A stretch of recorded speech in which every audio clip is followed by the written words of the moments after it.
gentlemen. Austin. I only joined because I wanted to tell Carrie that, because I don't think Nate actually ended up telling her. I was thinking about it. I was thinking about it. I'm like, I don't know if I want to like say anything until Austin shows up if he does. I put it in the chat because I was like, oh, good, Carrie's here. I can tell her that her dog defeated the grave. Dude. Your dog died. On, by the way, died, dead, 100%. No balls, dead. He was dead.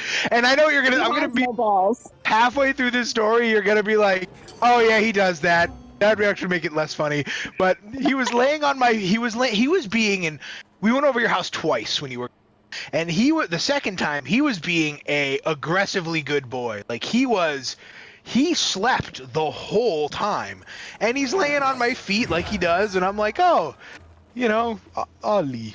And then an hour goes by, 2 hours go by, and I'm like, he's still laying on my feet, and I'm like, this is a long time, even for Oliver. So I look at him and I'm like, Ollie, and I start like petting him, and he's laying there with his eyes closed, and he's like, oh, his head is on my foot, and so I'm like, Ollie? And he's just laying there. And so I'm like rubbing his ears and grabbing his face. Eyes don't open. He's just chilling. And I'm like, so immediately I'm like, he's dead. He died. That's great. We killed Carrie's dog. And so Connor starts looking at him and he's like, no, he's just being a dick. And I'm like, oh, okay, whatever. So I keep shaking him and shaking him and shaking it. And it gets to the point where I am violently shaking him with my foot, like ripping his neck back and forth, and his eyes are just like, his tongue is just flopped out, and he's flopping around, and I'm like, oh my god, like, I think this dog's dead. And everyone's just like, no, he's fine. And I'm like, dude, Ollie, you want to go outside? Ollie, and he's like not moving. And my feelings were validated when Connor stood up out of his seat to get onto the floor and check on him. And I'm like, oh my god. I'm like, dude, this dog's dead. I'm shaking the shit out of your dog. And he won't move. Eyes won't open, nothing. And then Nate is just playing Yu-Gi-Oh, dude. Nate's like, anyways, I tribute summon. And so I'm going to bring out my 5, and then I can fusions. And I'm like, Nate, this dog doesn't have a pulse, dude. I'm like, wait, hold on. And Nate's like, he's fucking fine. Ollie, you want a dentist stick? And your dog, shut up. Shut up. He almost took the table off with him, dude. Yeah. Yeah. If outside doesn't work, the DS will every time. I thought he was dead. Food motivated, to say the least. I'm dramatic as shit. So like when Connor stood up and like checked on the dog, I was like, alright. I was like, I'm validated. I was like, I had a right to be worried. The fact that Nate continued unbothered. No, dude, Nate didn't blink. No, yeah, Nate, not a worry in the world. Nate was just playing his cards. The dog was limp on the ground, like eyes not open. Dog. And he exaggerates a little bit. Austin's not exaggerating. He was flopping his foot all over the fucking place. I was shaking the shit out of that dog, dude. And his eyes, whiplash. His eyes weren't open. His eyes were like rolled. My God, I'm like, this dog's dead. I was like, we killed her dog. I was like, it's because he found that piece of plastic I dropped. I was like, oh my god. I was like, I killed Oliver. And he just, oh my god, he's limp. And I'm like, good lord, what did we do? And Nate's just like, he's fine, and just kept playing Yu-Gi-Oh. The correct answer, honestly, my dog is just a big drama bitch. Yeah, he will pass out, and occasionally when he passes out, like, that even concerns me at times. So you are also validated in that respect. Because I was literally like, Nate, I was like, Ollie doesn't have a pulse, dude, and he's like, it's fucking fine. Dentist stick, and your dog was like, like shot up and ran to the dentist sticks. And then he's like, we just thought he was dead, now he's dancing in the living room. He's like, spin, pawn, other pawn. Oliver's like jumping around, and I'm like, fuck you, stupid dog, dude. I was like, I stick up for you all the time, and this is what you do to me. I tell your mother how good you are. Gotta give you a heart attack some way. Oh yeah, then the friggin' cat, dude. He must have heard me say I was allergic, because he was all over me. Dude, that cat never wanted anything to do with me, and it was fine. I never left your house feeling stuffy or anything. And then the moment I was like, oh yeah, I'm allergic to Jasper, he was like oh my god, sitting between my legs, like hugging my legs, playing with my toes, and I'm like, dude, go away. He's like jumping up on the chair next to me, and I'm like, dude, go away. I'm like, I'm allergic to you. Nah. He is my son. He must become an inconvenience in every possible way. Like right now, where he's currently standing on the table when he knows he's not supposed to be. My favorite is when he jumps up on the counter and leans on the doorknob. Oh, the doorknob? Yeah, he's allowed to do that. He's allowed to do that. And then he screams because he wants to join Ollie outside. That's not gonna happen. That was so unnecessary. What? She hadn't even said anything. He said you, Austin. That's all the ammo I needed. It's like 2 minutes ago. Yeah, it's okay.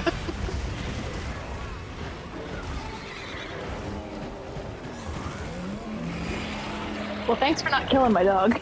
Yeah. I appreciate it. Welcome. Dude, I was convinced. I was like, oh my god, we need to go adopt a dog. That's stupid because, you know, we need to just blend in. I do not think to find another golden as stupid as mine. No, I don't think so. I I'm genuinely really don't not think sure. that's possible. I love when like Jasper's like rubbing up against your leg and you start like petting him, and then Oliver's like, wait a minute, hold on. That is my attention. That's yeah. Oh, wait a minute, what are we doing? And he shoves his face in between you two. Yep. Yeah, I had a college roommate here the other night, and he went to go pet Jasper, and Ollie sat up from where he was sleeping on the floor and went to intervene. Because my dog has FOMO, and it's really bad. Yeah. Oh It's yeah. really bad. That dog. I love what Connor said. Every time Oliver comes over to get pet, Connor's like, "Oh yes, you get no love, like you sad dog." No one's ever loved you before in your entire life. It's so funny. We go out and we get like, you know, we get Dairy Queen or whatever, and we come back, and he's like, "Oh," and we're like, "Oh my god, I thought you left me." Yep, you were gone for 10 minutes. Doesn't matter if you're gone for 10 minutes or 8 hours. The reaction is in fact the same. Yep, pretty much. Well, the best one is when someone he knows leaves, like when you were hanging out with us on the 4th and you like had to go get something from your car, and then Ollie would be distraught that you would leave, and then Austin and I would go to Ollie like, "She's gone forever, Ollie. You're never gonna see her ever again. She's gone. We did. She abandoned you." The second time. We did it the second time. We left to go to Dairy Queen. We're like, we're never coming back.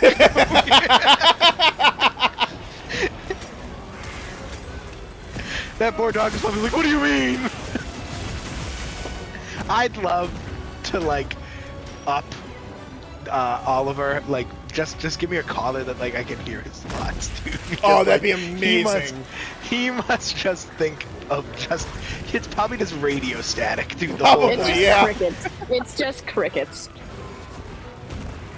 Yeah, dude, And then when he sees a turkey or a squirrel, that's all. It's just like the mind from Finding Nemo. That it's just squirrel on repeat.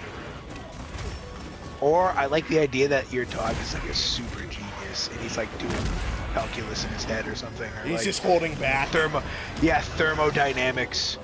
Oh God. You go to bed and then you hear from like the living room. He's like, day 175. The woman still believes I am stupid, but yet in the basement I am crafting new plutonium bombs. The basement that he's too scared to go down. It's all a ruse. You think he's too scared. Yeah, you've fallen for his ploy. I used to make I used to make stupid jokes like that, dude. When I used to convince me and another kid used to tell people when I worked at the grocery store, we used to tell all the new kids that there was a secret basement under the market basket, and everyone would be like, "There's no basement." And I'm like, "Yeah, that's what they want you to think, pal." And so we made up like this story that like Market Basket was some mafia front, like a really elaborate grocery store mafia front, and all the cocaine was sold out of the basement.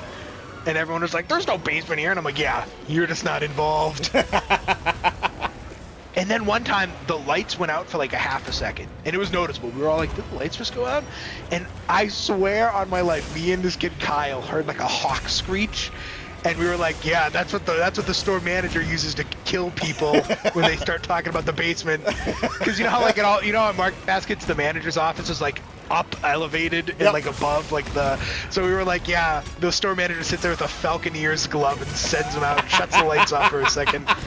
And then slices the throats open of people talking about the basement.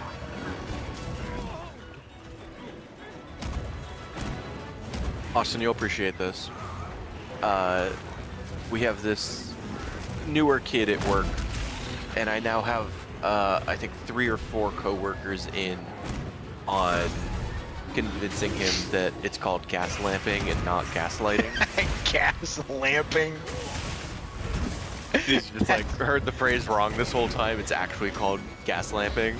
That is like an absolutely insane, like gaslighting someone about the word gaslighting. That's what I said. It's genius. That's like different dimension level brain stuff, dude.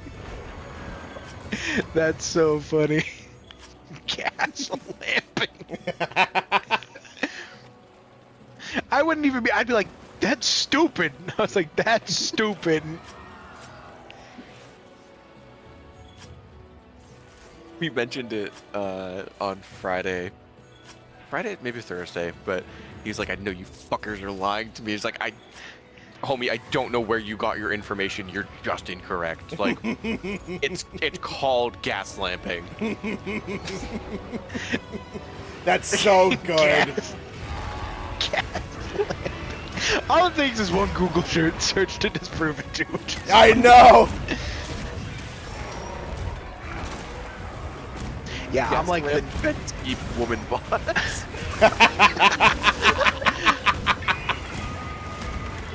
fence.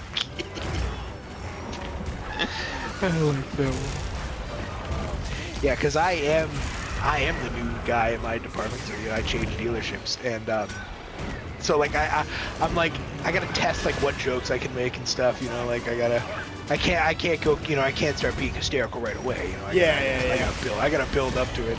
I dropped a pretty crazy joke today, and thank God they laughed, because it was an HR department type of joke. It was pretty rough, but it worked out so well. One of my coworkers is a black girl, and they were talking about like swimming or whatever, and she starts going off about how she can swim. And she's like, "I can't swim, blah, blah, blah, blah, blah. My people don't," and I literally, all I said was, "Brand consistency, nice." Oh no! Oh she no! She thought it was so funny. She thought it was. Thank God! Thank God! That would have been a problem if she didn't. No, luckily I am hysterical, and so my comedy hits everywhere. Yep. Hysterical. Except Quack. No, listen, Quack admitted I was funny once and then acted like it didn't happen, which was the funniest thing ever. Quack freaked out when I said, "You told me to screenshot it." She's like, "Oh, no, I didn't tell you about it. I maybe suggested that you should possibly think about screenshotting it because, maybe it's a good idea." And I'm like, "Okay, that's called telling me to screenshot it. I have it somewhere." Somewhere in your house? Yeah, oh, he did. I went to like a wallpaper place, and I just made it like my wallpaper of your house. Again.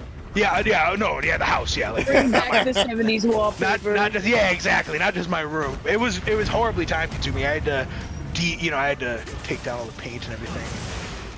Take some stuff off the walls. But yeah, my whole house is just the Discord message from Quack saying that I was funny.